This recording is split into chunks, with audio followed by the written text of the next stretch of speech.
আসসালামু আলাইকুম। আমি কুমিল্লা বিভাগ নিয়ে কিছু কথা বলবো।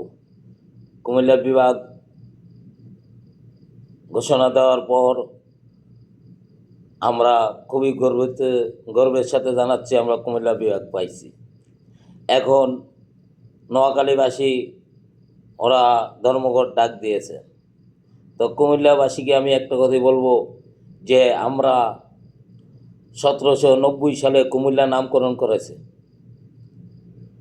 মুক্তিযোদ্ধা কমান্ডার ক্যাম্প ছিল 11টি, সেটির ভিতরে 2 নম্বর ক্যাম্প ছিল কুমিল্লাটি।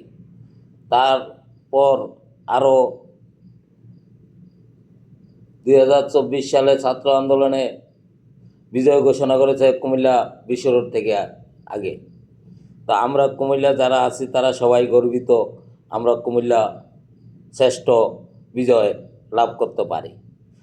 তা আমি কুমিল্লাবাসীদের একটা কথাই বলবো, কুমিল্লার সম্মান বাঁচাতে আমরা এগিয়ে আসি। প্রায় 70 লক্ষ উপরে জনগণ কুমিল্লা, আমরা সবাই একসাথে হয়ে একজোট হয়ে আমরা নোয়াখালীর বিরুদ্ধে দাঁড়াই, লুকিয়ে দাঁড়াই।